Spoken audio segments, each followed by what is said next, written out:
అమ్మలకందరూ కూడా ధన్యవాదాలు.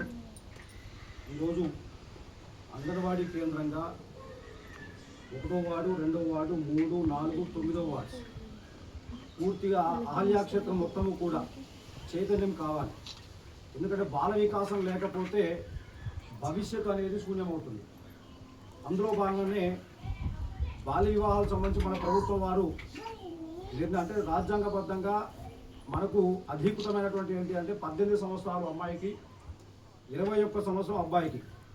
ఈ లోపు కనుక వివాహాలు చేయడం ద్వారా ఏంటి అంటే వాస్తవంగా ఆడవారికి ఎవ్రీ మంత్ కూడా మంత్ వస్తుంది.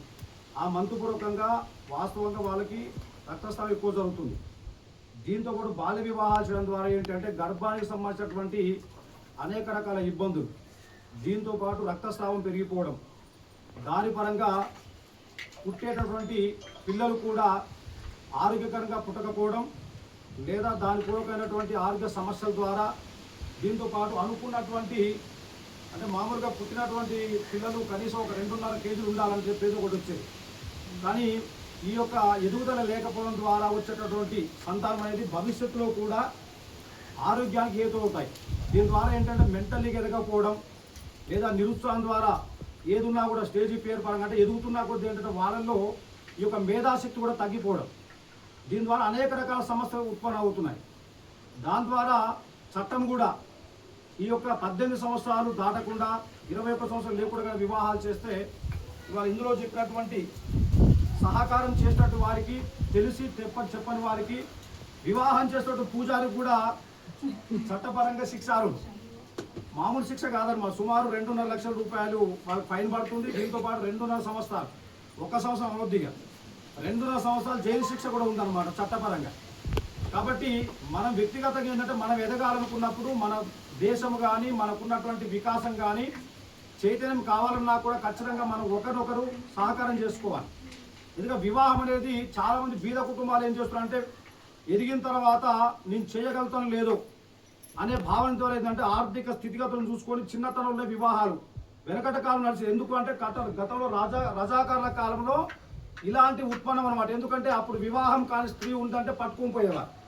కానీ ఇవాటి పరిస్థితి ఏంటంటే మనకు అన్ని రకాల కూడా ప్రభుత్వం పరంగా అన్ని సహకారం ఉన్నాయి. ఇవాళ అంగన్వాడీ కేంద్రంగా జన్మించిన శిశువులకు కానీ మంచి పోషక పదార్థాలు లభిస్తున్నాయి. దీంతో పాటు అనేక రకాల మెడికేట్ అయినటువంటి బియ్యం కానీ దానికి సంబంధించినటువంటి ఆహార పదార్థాలు ఉత్పన్నం అవుతున్నాయి.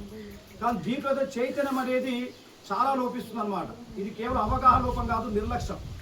ఆ నిర్లక్ష్యాన్ని ప్రతి ఒక్కరం కూడా ఖచ్చితంగా ఛేదించాలి.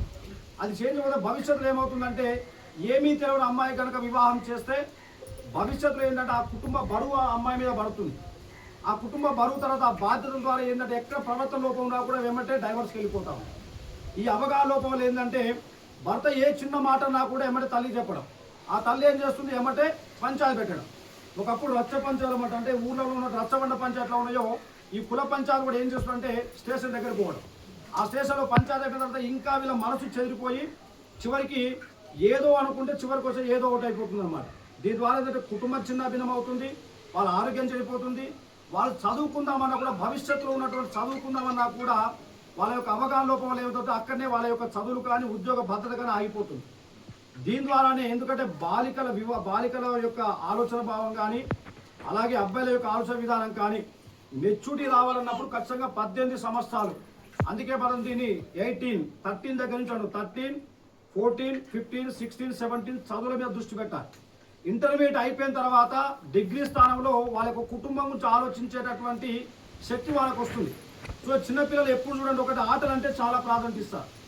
అదే 15 సంవత్సరాల నుంచి 17 సంవత్సరాల లోపు ఇవాళ సోషల్ మీడియా బాగా పెరిగిపోయింది. చేతిలో సెల్ ఫోన్ ఉంది అంటే ఆ సెల్ ఫోన్ చాటింగ్ వచ్చిందంటే హాయ్ అంటే అబ్బో నన్ను పలకరించాడు, ఎదురుగున్న తల్లికి నమస్కారం చేద్దామంటే తెలియదు, ఎదురుగున్నట్టు తల్లిదండ్రులకు పని చేద్దామంటే సాధగారు. కానీ బయటికి వెళ్ళిన తర్వాత ఇవన్నీ మర్చిపోయి నలుగురు స్నేహితులు నా యొక్క జీవితం అనేటటువంటి చిన్నతనంలో మిడిమిడి జ్ఞానం మైనారిటీ తీరకపోవడం ద్వారా ఇదే నా జీవితం అని చెప్పేసి ఇవాళ అబ్బాయిలు కానీ అమ్మాయిలు కానీ పక్కదారి పట్టేటటువంటి స్థితి ఈరోజు చూడండి. ఇందాక వారు చెప్పారు అనేక రకాల లవ్ అఫేర్స్ జరుగుతున్నాయంటే అవగాహన లోపమే.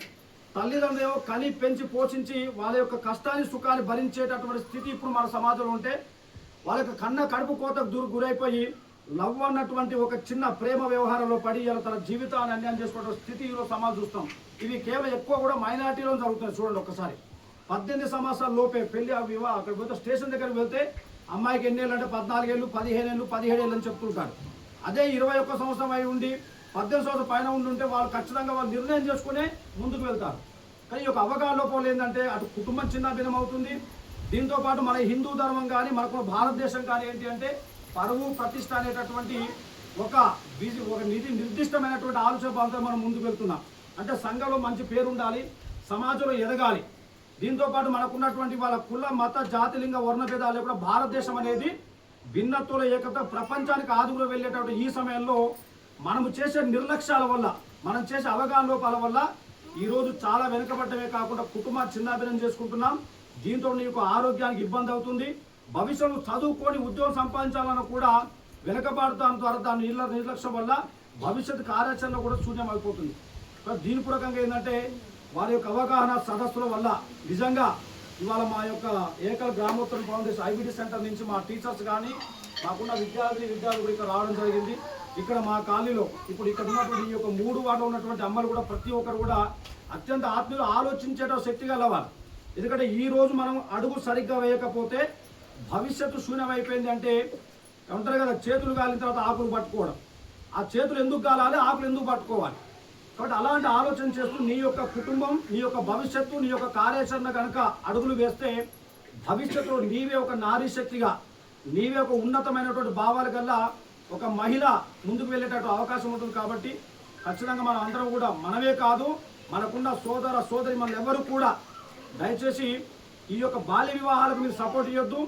దీంతో పాటు ఈరోజు 18 సంవత్సరాలలోపు ఎవరు కూడా దయచేసి, ఎందుకంటే మీకు సెల్ ఫోన్లు ఎక్కువైపోయాయి. ఇవాళ ఆ సెల్ ఫోన్ కుటుంబానే కాదు తనకున్నటువంటి జీవన విధానాన్ని కూడా పక్కదారి పట్టి చూడండి ఒకసారి.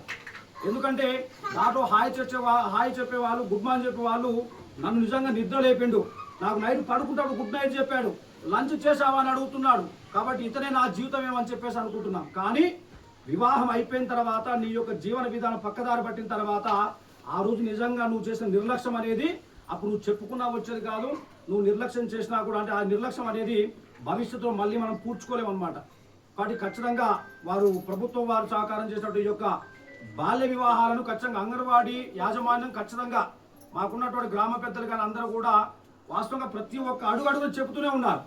కానీ తన దానికి వచ్చిన తర్వాత ఏమవుతుందంటే నిర్లక్ష్యం అనేది చేతులు కాదు ఆకులు పట్టుకునే స్థితి మనకు వస్తుందన్నమాట. కాబట్టి దయచేసి ఈ యొక్క బాల్య వివాహాలను మనమే కాదు, ఎందుకంటే వాళ్ళు చాలా కృషి చేస్తున్నారు. కానీ నిజంగా